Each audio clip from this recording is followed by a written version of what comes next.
70 में हम यहाँ से चले गए अजमेर। अजमेर जाके मैं जीसीए का अध्यक्ष बना, बहुत सारा सब कुछ हुआ जीवन में, पत्रकारिता में कहाँ से कहाँ तक यात्रा की। लेकिन आज मैं इस मौके पर थोड़ी सी पर्सनल बात है, पर मैं लगभग 50 साल बाद इस जमीन पर खड़ा होकर बोल रहा हूँ, इसलिए करना चाहता हूँ। सबसे पहले मैं अपने स्कूल के हेडमास्टर लादूराम जी माट साहब को श्रद्धांजलि देना चाहता हूँ।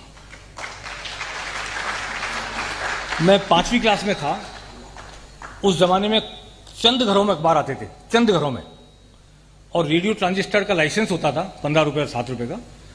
हमारा घर वो घर था जिसमें ट्रांजिस्टर भी था और अखबार भी आते थे दो। 500 बच्चों के स्कूल में माट साहब ने पूछा, हेड माट साहब ने, किस बच्चे के घर अखबार आता है, कौन अखबार पढ़ता है? एक अकेला मैं था।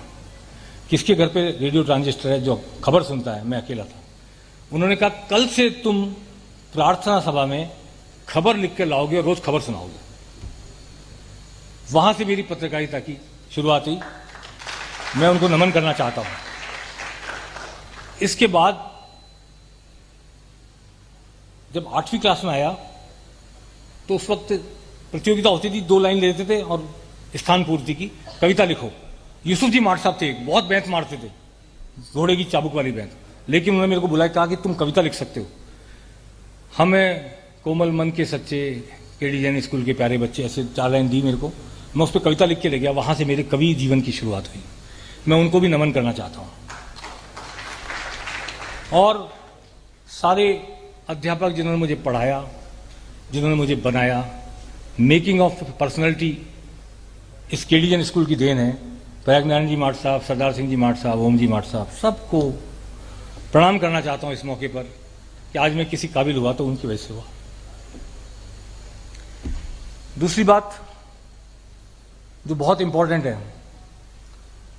वो ये कि हमारी जो माताजी सामने बैठी हैं, हमारा 1 कमरे का मकान था यहाँ पर, 1 कमरे की रसोई का।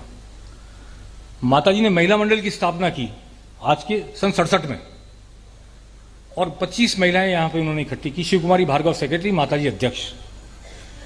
और पीतल फैक्ट्री वाले श्रवण कुमार जी बुरसो, जेठलिया जी, तोशनीवाल जी आदित्य मिल के जीएम, उनकी वाइफ, ये सब उसमें मेंबर थी। और जिस महिला स्वावलंबन का आज हम जिक्र करते हैं नारे के रूप में, भाषण में, सब जगह, 67 में हमारी माताजी ने कहा महिलाओं को स्वावलंबी बनाना है, एक सिलाई केंद्र की स्थापना की। और किसी ने जगह नहीं दी तो हमारे उस 1 कमरे के मकान में सिलाई केंद्र चलाया। और मुझे तो शर्म भी आती थी कई बार कि वो लड़कियां जो मेरे साथ स्कूल में पढ़ती वो सिलाई केंद्र में आती, निःशुल्क महिला मंडल की ओर से। सैकड़ों बच्चियों को स्वावलंबी बनाने का काम किया। बाद में श्रवण कुमार जी ने अपने बड़े मकान में एक कमरा दिया, बरसों तक वो चला, कब तक मुझे पता नहीं। महिला मंडल ने जब 65 की लड़ाई हुई, हमारी माताजी के नेतृत्व में महिला मंडल ने चंदा इकट्ठा करके ट्रक भर के रजाइयां सीमा पर भेजी, ट्रक भर के रजाइयां, सन 65 में। ये जो संस्कार है उनका दिया हुआ। हम दोनों माँ बेटे चाय पीते थे सुबह, तो एक अखबार राष्ट्रदूत वो ले लेती, हिंदुस्तान में लेता। उस अखबार, उस जमाने में अखबार बहुत गिने चुने घर में आते। तब से मैं पत्रकार बना हूं, यानी वो भी मेरे माताजी की देन। उसके बाद मेरे पिताजी रतन चंद जी लोढ़ा, बहुत सारे लोग जानते होंगे यहाँ पे, उन्होंने एक नवयुवक सेवक समाज की स्थापना की। कटले में रहते थे हम, और 15 अगस्त के दिन, आज के 40 साल पहले की बात होगी, उससे 41 साल, उन्होंने एक बाल मेला लगाया वहाँ पर। महेंद्र जी गंगवाल, बहुत मनोहर जी बायती और बहुत सारे लोग, पूरा एक ग्रुप बनाया नवयुवक सेवक समाज का, उसके अध्यक्ष थे। और वो बाल मेला कई सालों तक चला, जिसमें बच्चे आकर स्टॉल्स लगाते थे और तिरंगे फहराते थे, और देशभक्ति गाने भी होते थे और प्रतियोगिताएं भी होती, खेल भी होते। मेरे पिताजी उसके अध्यक्ष थे।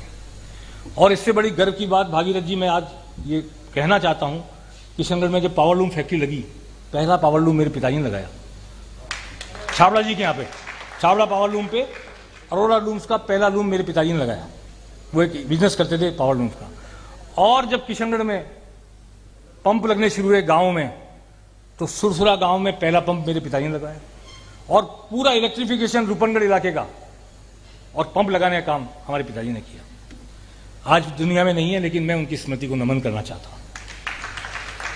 ये जो समाज सेवा का संस्कार, समाज के साथ जुड़ने का संस्कार हम परिवार से हमने प्राप्त किया। सुनील लोढ़ा मेरे भाई कहाँ हैं? वो भी मेरे साथ पढ़ते थे यहीं पे स्कूल में, केडीएन स्कूल में। आगे आजा भी सुनील, ये भी गवर्नमेंट कॉलेज अजमेर के अध्यक्ष रहे मेरे बाद, मैं अध्यक्ष राजीसीए का, फिर ये रहे, दोनों डिबेटर रहे। मैं ये बात थोड़ा भावुक हो गया, इसलिए मैंने जिक्र किया कि आज मैं जिस जमीन पर खड़ा हूं, इस माटी ने मुझे बनाया है, इस माटी के संस्कार को नमन करना चाहता हूं। और सन 62 से हम पाड़े जी के यहाँ की मिठाई खा रहे हैं आज तक भी, इसलिए राकेश पाड़िया को, उनके परिवारजनों को भी बहुत याद करना चाहता हूं, नमस्कार करना चाहता हूं कि वो मेरे दुख सुख के साथी हैं। अशोक पाटनी जी और हम साथ डिबेट बोलते थे स्कूल में, जो आर के ग्रुप के चेयरपर्सन हैं, मैं पक्ष में वो विपक्ष में, स्कूल में साथ डिबेट बोलते थे। सुरेश पाटनी और हम 9 साल तक साथ पढ़े। बचपन के बहुत सारे दोस्त, मैं उम्मीद करता था आज आएंगे, कईयों को मैंने फ़ोन किया, आए होंगे तो मैं मिलूंगा। उन सभी को, उनकी स्मृतियों को याद करते हुए, प्रणाम करते हुए, अपने हृदय से लगाते हुए मैं आज के इस कार्यक्रम में आप सबका स्वागत करता हूं। आज के कार्यक्रम की विशेष बात सबसे ज़्यादा ये है कि जो हमारी मुख्य अतिथि हैं राज्यवर्धन सिंह जी राठौड़, ये अपने आप में त्रिवेणी संगम है। कर्नल, सेना के कर्नल, सीमा पर देश का तिरंगा फहराया, ऊंचा मान सम्मान बढ़ाया, फिर ओलंपिक में गए, निशानेबाजी में रजत पदक जीता, वहां एक योद्धा की तरह देश का मान बढ़ाया, झंडा ऊंचा किया, और अब लोकतंत्र के मंदिर में मंत्री भी बने और सांसद भी जयपुर ग्रामीण से। ये त्रिवेणी संगम है, इस त्रिवेणी संगम को भी इस अवसर पर नमन करना चाहता हूं। बहुत कम लोग होते हैं एक जीवन में 3 जीवन जी लेते हैं, सेना के योद्धा का, कर्नल का, खिलाड़ी का, निशानेबाज का, पदक जीतने का ओलंपिक में, और उसके बाद अब सांसद हैं। और मुझे ये सौभाग्य मिला था कि जब इन्होंने राजनीति में प्रवेश किया, तब पहला इंटरव्यू ईटीवी पर मैंने ही किया था इनका, थोड़ी सी देर बाद प्रवेश के। और जब इन्होंने रजत पदक जीता तो मैं पहला व्यक्ति था जिसने वसुंधरा राजे जो सीएम थी उनको फ़ोन करके बताया कि हमारे राजस्थान के राज्यवर्धन जी ने ओलंपिक में पदक जीता है। आप मेरे बहुत बहुत स्नेहिल जन हैं, मेरा बहुत मान सम्मान स्नेह आप रखते हैं, उसके लिए मैं आपको इस अवसर पर बहुत बहुत धन्यवाद देता हूं।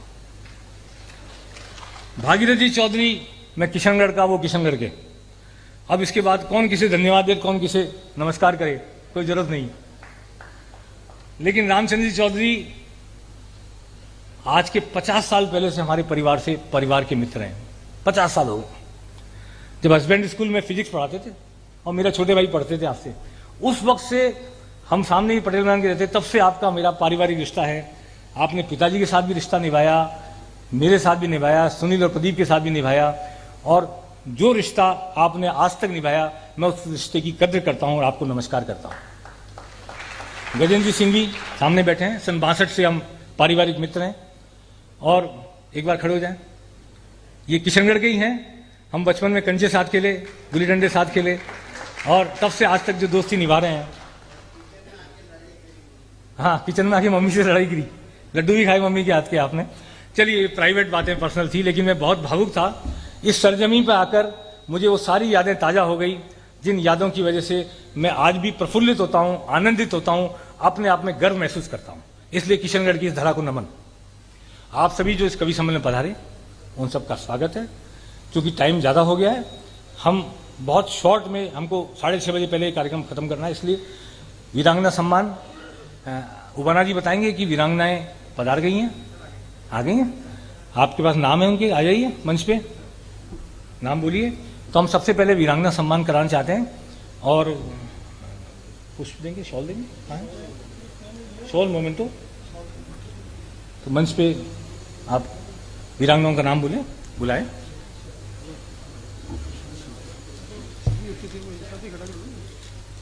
और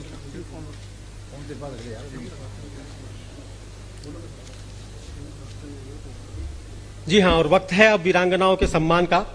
सबसे पहले मैं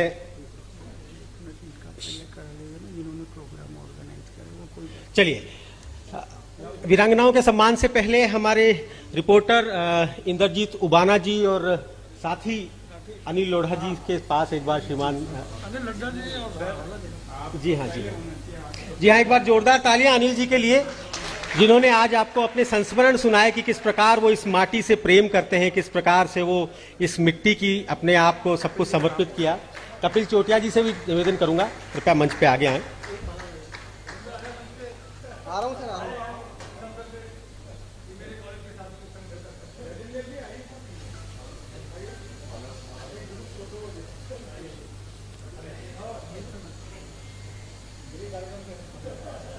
ये तो वैसे फिर भी माइक पर आकर सर ने कहा, लेकिन मैंने इनके साथ बहुत सारी यात्राएं की हैं। जब भी किशनगढ़ से गुजरते हैं तो ये भावुक हो जाते हैं और अपनी कहानियां अक्सर सुनाते रहते हैं। एक बार जोरदार तालियां अनिल जी के लिए। और वाकई में सम्मानित, बहुत नमन करता हूं मैं भी इस मिट्टी को, जिन्होंने अनिल लोढ़ा जी जैसे लोगों को संस्कार दिए, आगे बढ़ाया। जी हाँ, और अब मेन कार्यक्रम की तरफ, मुख्य कार्यक्रम की तरफ आते हैं। शहीद भागचंद गुर्जर टोकड़ा, जो कि 21 राजपूत रेजिमेंट में थे और चीन बॉर्डर पर तैनात थे। 12 जुलाई 2022 को शहीद हो गए। आप खुद बोलिए, इसमें ज्यादा अच्छा लगेगा। मैं स्टेज पे बुलाऊंगा शहीद भागचंद गुर्जर के परिवार से। एक बार आप सभी स्टेज पे पधारें। अगर यहाँ मौजूद है तो आप लोग पधारें।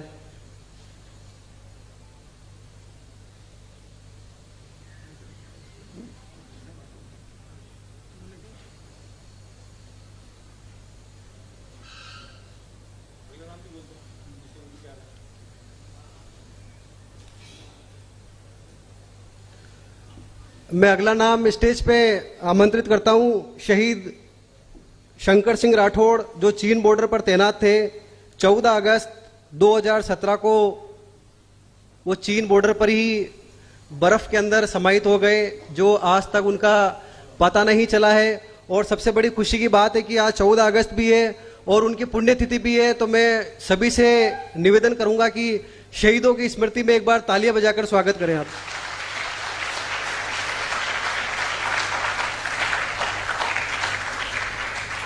मैं निवेदन करूंगा शंकर सिंह जी राठौड़ के परिवार से, जो उनकी पत्नी है रेखा कंवर जी, एक बार आप पधारे स्टेज पे।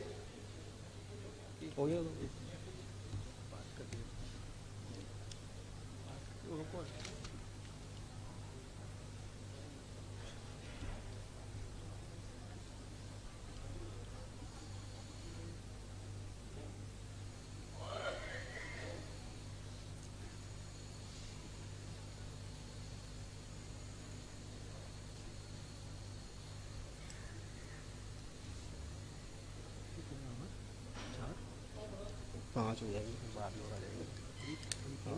नहीं, पाँच सफिशिएंट, अभी पाँच है।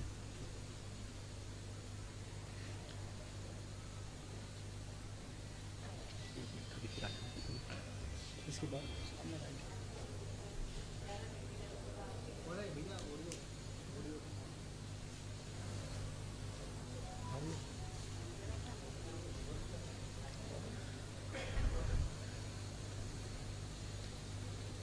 अगला नाम बोल दो।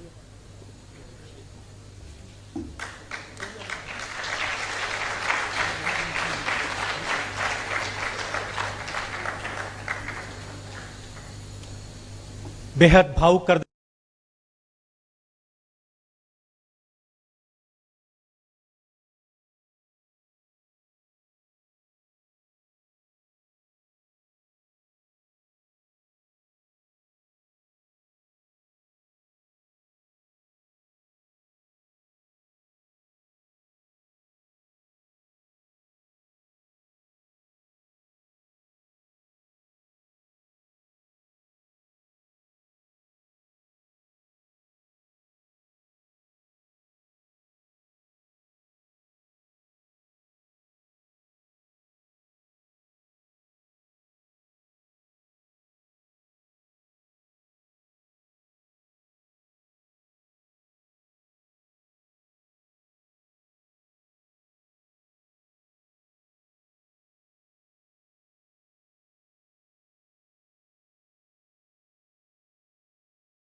वीर गति को ये प्राप्त हुए थे।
और अब मैं मंच पर बुलाना चाहूंगा सरपंच हरिराम बाना जी को, जो कि सरपंच संघ के अध्यक्ष हैं।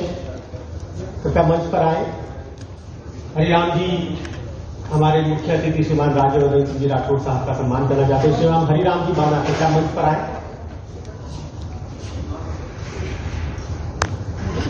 श्रीराम हरिराम जी बाना साहब।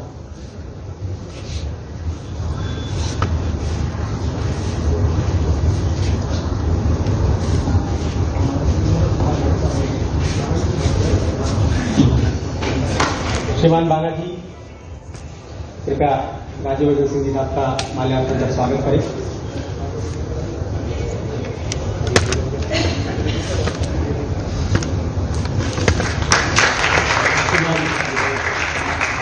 पावलू एसोसिएशन के श्रीमान श्री गोपाल जी सोनी जी अगर मौजूद हैं तो कृपया मंच पर पधारें। श्रीमान रामचंद्र जी चौधरी साहब का स्वागत करें। और आप लोग लगातार बजाते रहें, तालियां देते रहें, उपहार लगातार बार बार, क्योंकि बहुत जल्द हम एक ऐतिहासिक कवि सम्मेलन के गवाह बनने जा रहे हैं।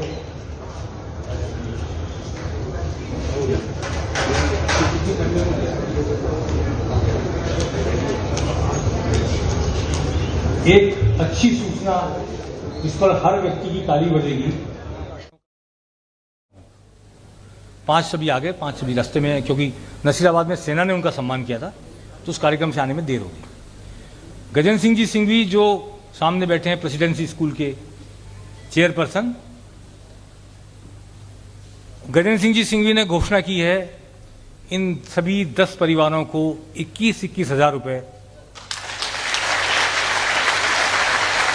सम्मान राशि के रूप में शहादत के लिए नमन करते हुए वे देंगे।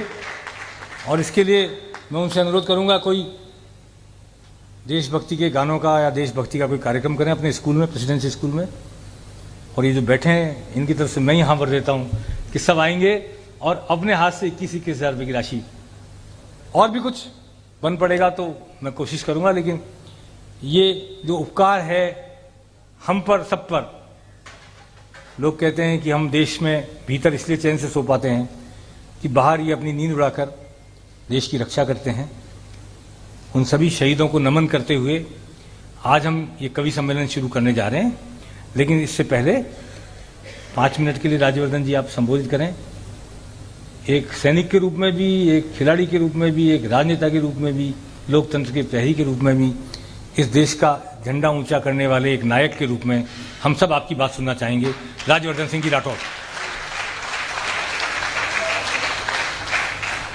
आज तो आपने ऐतिहासिक रैली करी है जयपुर में।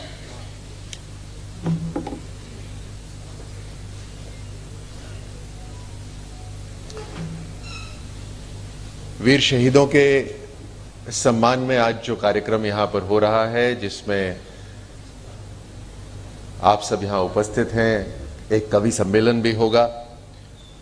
मंच पे मेरे साथ संसद में मेरे साथी, अजमेर क्षेत्र से काफी लंबे समय से जुड़े हुए भागीरथ जी,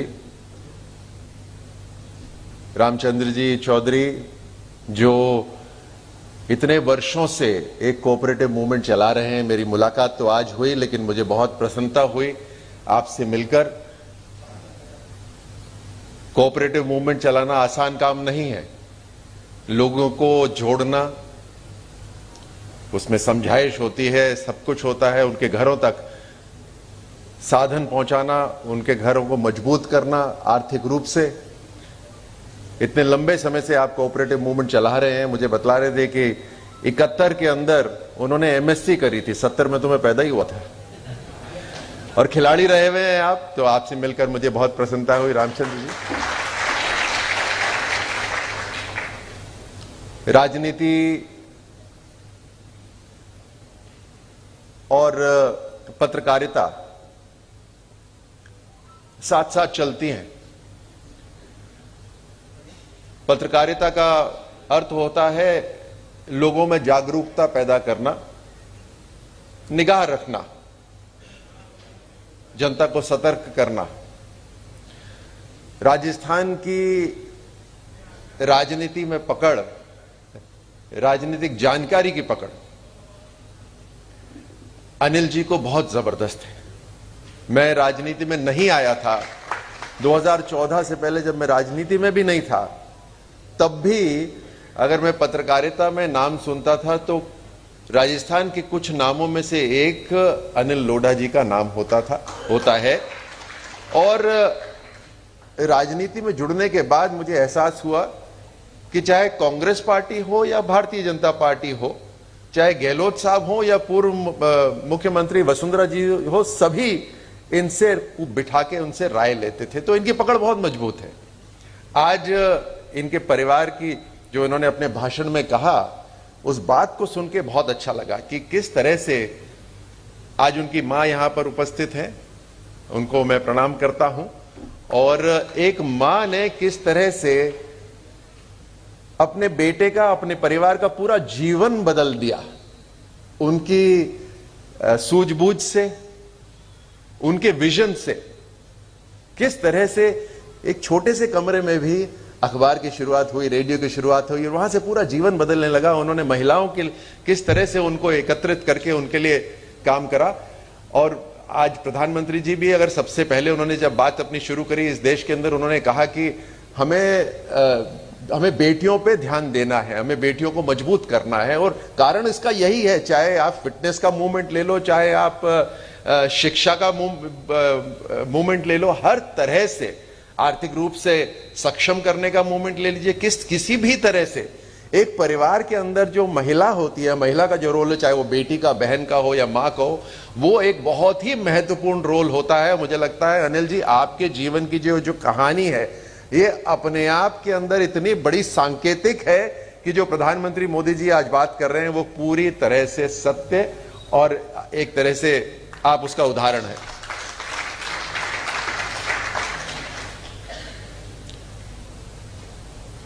अजमेर से एक छोटा सा जुड़ाव मेरा भी है, बहुत पुराना। मेरे 4 पीढ़ियां सेना में थी, मेरे पिता भी सेना में थे।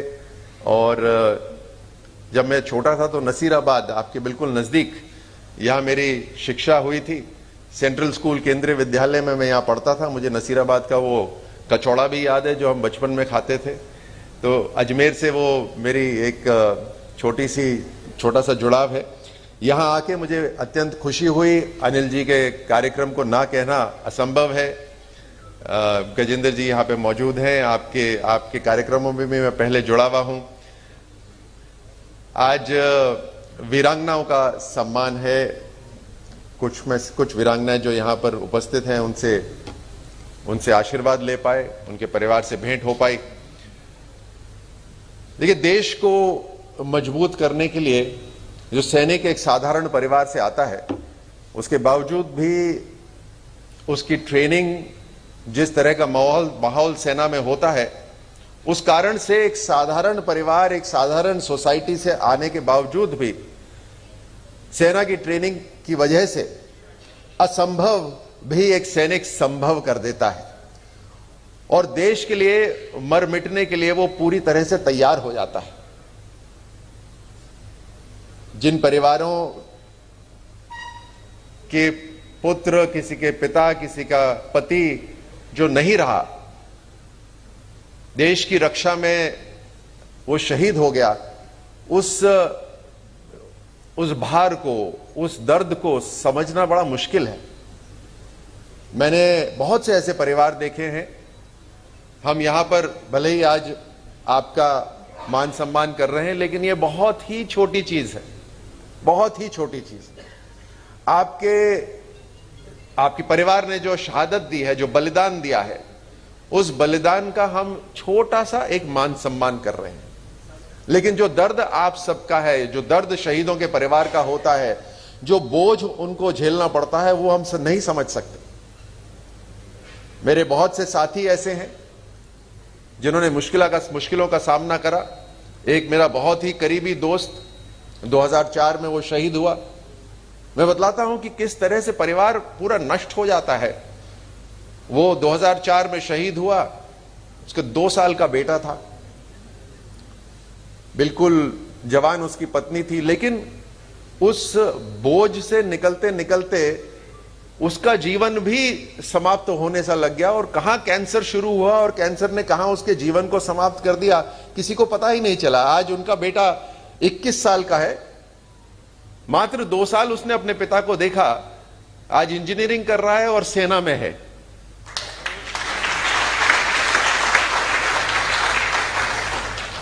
और इंजीनियरिंग करने के बावजूद भी वो अपने पिता की ही बटालियन में जाना चाहता है। और परिवार वालों ने अब हाथ खड़े कर दिए। मुझसे कई बार उन्होंने बात करी कि इंजीनियरिंग भी कर ली इसने, लेकिन जाना चाहता है उसी पलटन में जहां इसके पिता थे। अब देखिए कितना 2 साल का जुड़ाव। उस बेटे ने तो अपने पिता को 2 साल देखा, लेकिन वो जुड़ाव इतना मजबूत होता है और देश के लिए कुछ कर गुजरने की जो भावना होती है वो कितनी मजबूत होती है। आज ये सैनिक के बेटे यहां पर फौजी यूनिफॉर्म में आए हुए हैं। हम इनके दिमाग में क्या हो रहा है हम नहीं समझ सकते, और इनके परिवार को हम कितना भी संबल दे दें वो कम है। इसलिए मेरा आग्रह आपकी चैनल के माध्यम से आज ये है कि हम जहां कहीं भी रहते हो, चाहे गांव में, कस्बे में, शहर में, हम जहां कहीं भी रहते हो, हमें शहीद परिवारों को एक बार जरूर संभालना चाहिए। हर परिवार को एक बार शहीद परिवार को जरूर संभालना चाहिए।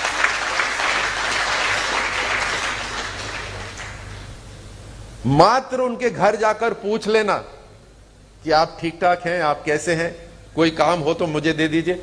मात्र इतना पूछ लेना, उनको यह लगता है कि देखो मेरे पति ने, मेरे बेटे ने या मेरे पिता ने जो बलिदान दिया, आज लोग उसकी कीमत समझते हैं। उस परिवार को बहुत हिम्मत मिलती है। तो अनिल जी, आपकी चैनल को और आपको जो आपने आज वीरांगनाओं का जो सम्मान आप यहां कर रहे हैं, ये बहुत बड़ी बात है, बहुत अच्छी बात है, और मैं आपको बहुत बहुत धन्यवाद देता हूं इसके लिए। देश को मजबूत करने के लिए निर्णय लेने बहुत जरूरी होते हैं। ऐसा नहीं सिस्टम की चल रहा है तो चलता रहेगा। सेना मजबूत है, सैनिक मजबूत है, उनकी ट्रेनिंग जबरदस्त होती है। उस ट्रेनिंग के अंदर जब सामने से गोलियों की बौछार होती है तो एक सैनिक पीछे नहीं हटता बिल्कुल भी, और वो उसकी तनख्वाह मिलती है, उस वजह से कभी अपनी जान नहीं देता। अपना बलिदान वो तनख्वाह के लिए नहीं देता, अपना बलिदान वो इसलिए देता है कि इस देश के दुश्मन और देश के बीच में एक वही आखिरी ढाल है, इसीलिए वो वहां पे अडिग रहता है, खड़ा रहता है और अपने जीवन की कुर्बानी देता है।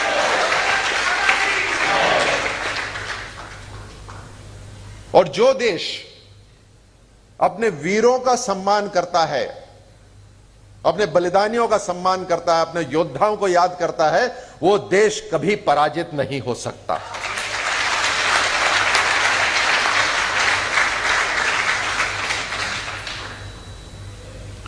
और जो वीर होते हैं, योद्धा होते हैं, वो साधारण परिवार से आते हैं। आपके अड़ोस पड़ोस में बहुत योद्धा मिलेंगे आपको। उनकी परवरिश अच्छी होनी चाहिए।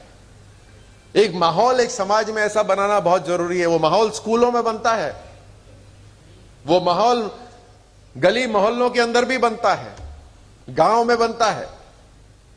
जब इस तरह के कार्यक्रम होते हैं, जब हम वीरों की कहानियां सुनते हैं बचपन में, जब मां सही दिशा दिखाती है, चुनौती के सामने कभी घुटना नहीं टेकना, जब ये मां एक बार आशीर्वाद दे देती है तो वो बेटा या बेटी कभी चुनौती के सामने हार नहीं मानेगा। ये सारी हम बचपन में जो कहानियां सुनते थे, सिर्फ मात्र कहानियां नहीं है, ये प्रेरणा है जीवन की। और जैसे मैं कह रहा था कि मजबूत निर्णय लेने जरूरी होते हैं। आप भारतीय सेना कई दशकों से 1 रैंक 1 पेंशन की बात कर रही थी। सेना के अंदर जो औसत उम्र है उसको कम करने की बात कर रही थी। सेना के अंदर आधुनिक हथियार आए, इसके लिए मांग कर रही थी। बॉर्डर के ऊपर इंफ्रास्ट्रक्चर और मजबूत हो, इसके लिए सुझाव देती आ रही थी। लेकिन इतने दशक बाद मैं ये बात गर्व से कह सकता हूं, ये जितनी बातें जो मैं आज आपको बतला रहा हूं, जो सेना की डिमांड थी इतने लंबे समय से, प्रधानमंत्री मोदी जी ने उन सबको पूरा करा।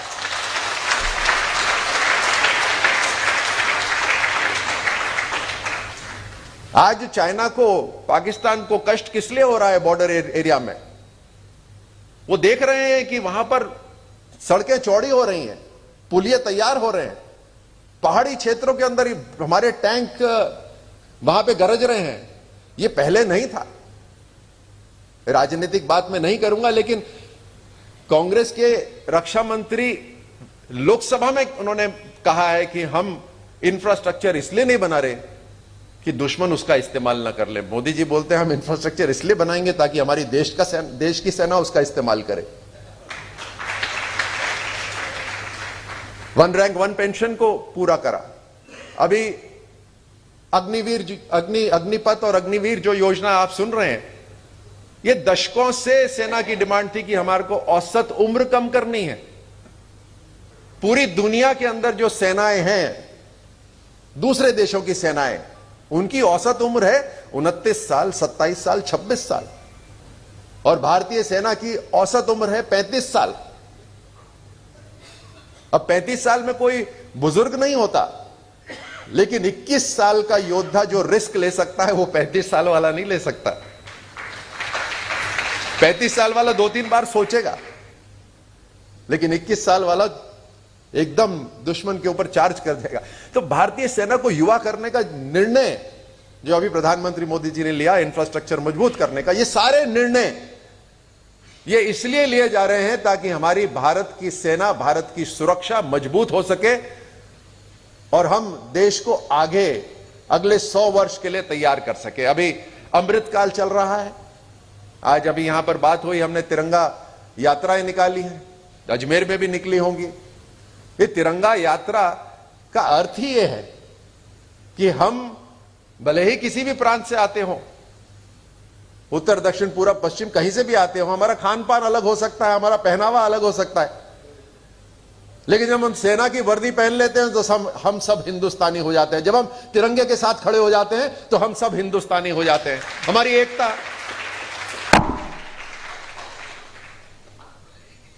तो देश को जोड़ने की, देश को तोड़ने के लिए तो कई लोग लगे रहते हैं, लेकिन देश को जोड़ने की जो एक मुहिम है वो तिरंगे से शुरुआत होती है। इसीलिए तिरंगा यात्रा निकल रही थी।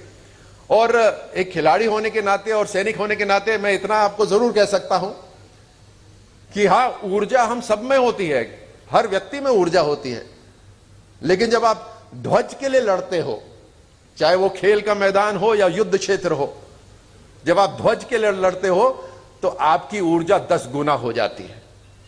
तो ताकत आपकी उतनी बढ़ जाती है, आपके हौसले बुलंद हो जाते हैं। आपको लगता है मैं अकेले के लिए नहीं लड़ रहा, पूरे हिंदुस्तान के लिए लड़ रहा हूं, इसीलिए आपकी ताकत और बढ़ जाती है। आज वो तिरंगा हर घर तक पहुंच रहा है। पहले सरकारी दफ्तरों तक सीमित था, कुछ परिवारों तक सीमित था, आज वो तिरंगा हर घर पहुंचा है। उसके लिए मैं आज देशवासियों को बधाई देता हूं, प्रधानमंत्री मोदी जी को धन्यवाद देता हूं, और इन सभी वीरांगनाओं को जो यहां उपस्थित है, जो यहां नहीं है, उन्हें मैं नमन करता हूं कि आप सबकी वजह से आज देश सुरक्षित है, मजबूत है। यहां हर नागरिक जो बैठा है वो अपनी तरफ से अगर जो काम वो करना जानते हैं वो काम अच्छी तरह से करें तो ये देश अपने आप मजबूत हो जाएगा। आप सबको बहुत बहुत धन्यवाद। जय हिंद।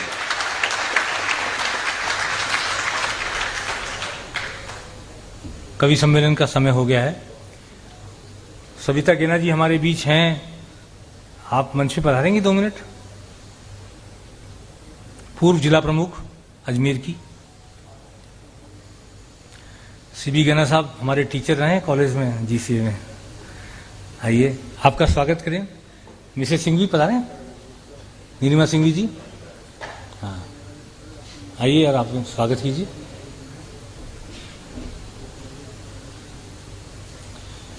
मैं एक एक करके सभी कवियों को आमंत्रित कर रहा हूं। उन कवियों का स्वागत हमारे अतिथि करेंगे, आप करेंगे सब कवियों का स्वागत।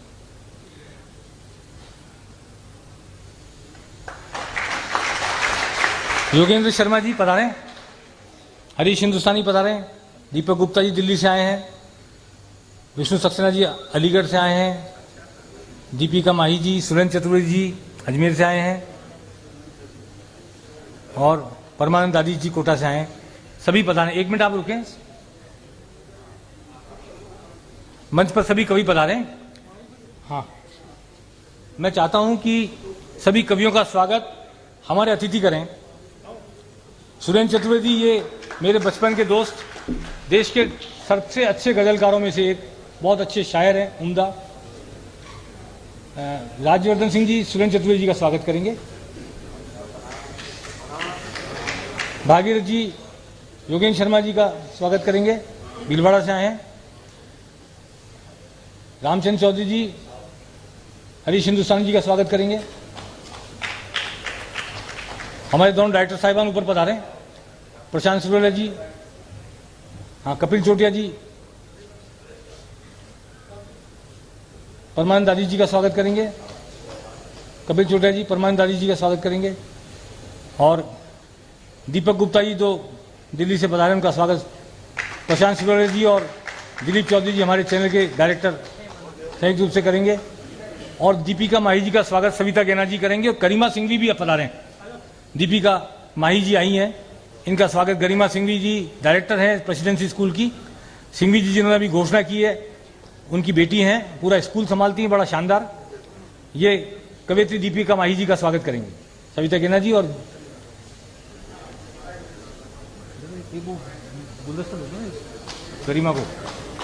गरिमा जी को गुलदस्ता, गरिमा जी गुलदस्ता। दीपिका माही जी का स्वागत करेंगे गरिमा सिंघवी, डायरेक्टर प्रेसिडेंसी स्कूल। अब मेरा अनुरोध है कि सभी अतिथि तो नीचे पधारें और कवि मंचासीन हो जाएं। अदला बदली, कलम के सिपाही ऊपर, देश के सिपाही नीचे, सामने, नीचे नहीं सामने।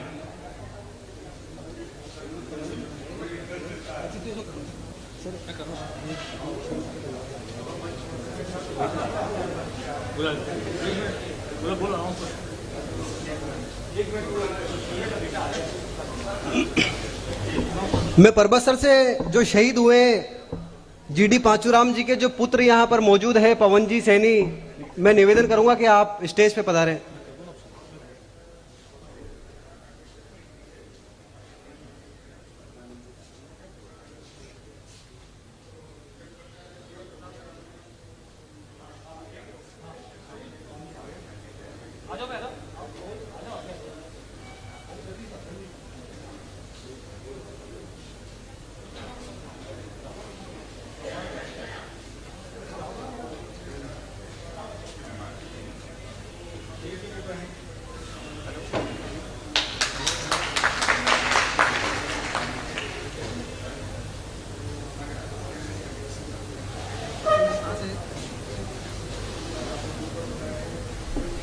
मैं सिनोदिया गांव से जो शहीद है नरपत सिंह जी, उनके परिवार से निवेदन करूंगा कि वो भी फटाफट स्टेज पे पधारे।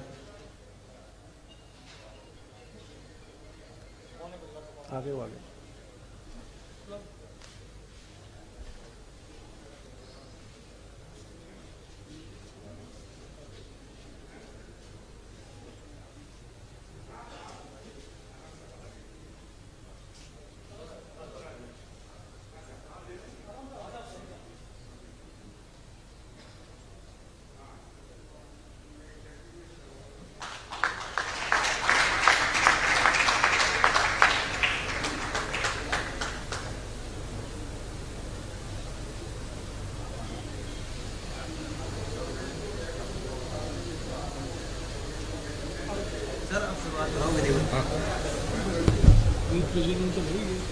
कर दिया, शुरू में कर दिया ना, अरे कर दिया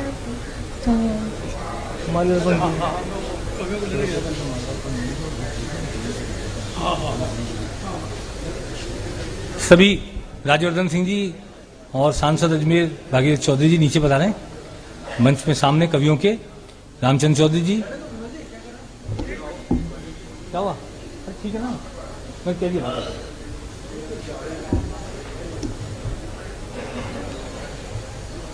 आप जा रहे हो क्या? रामचंद्र जी चौधरी बिराजे ना सामने, क्या फोटो खींचनी? अरे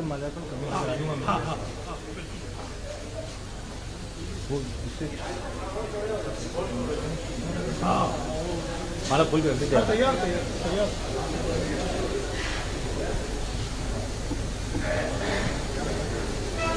आ गया।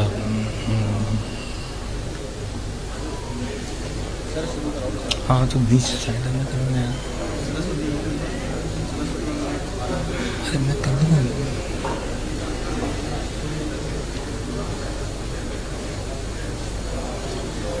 मैं कवियों से अनुरोध करूंगा कि वे विराजें और हम कवि सम्मेलन शुरू कर रहे हैं, क्योंकि श्रोता बहुत अधीर हैं बहुत देर से। जी जी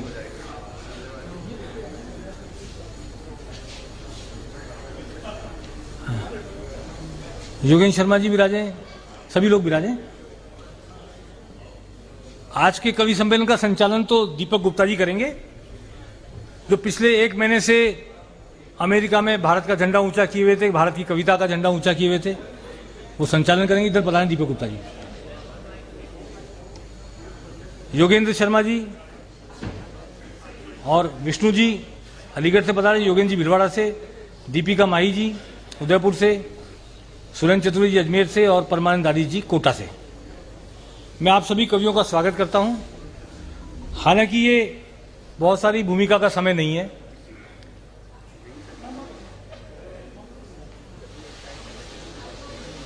अरे इनके कहने से क्या बाइक क्या रहेगा बीच में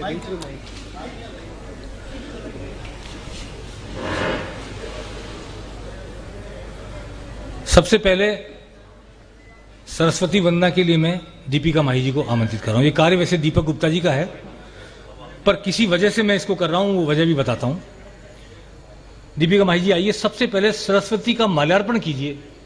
दीप तो हमने जलाया था, पर माल्यार्पण आपके लिए छोड़ा हुआ था कि सरस्वती पुत्र पुत्री ही माल्यार्पण करेंगे। माला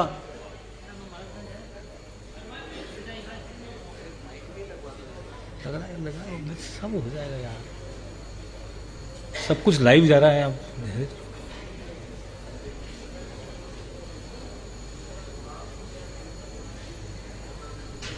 माइक लगा, माइक लगा बीच में,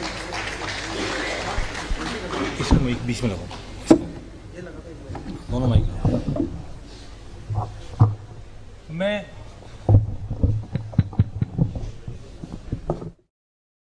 दीपक गुप्ता जी को विधिवत माइक सौंपने से पहले सरस्वती वंदना के लिए आमंत्रित कर रहा हूं।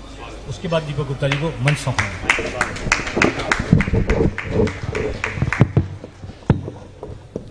दीपिका माही जी उदयपुर से आई हैं और सरस्वती वंदना के साथ कवि सम्मेलन का आगाज कर रही हैं।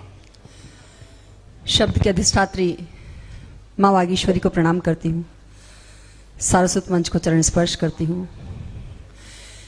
यहाँ जो शहीद परिवारों से पधारे हैं उन सभी को बहुत बहुत प्रणाम करती हूँ। और आप सभी काव्य रसज्ञ काव्य मर्मज्ञ श्रोताओं को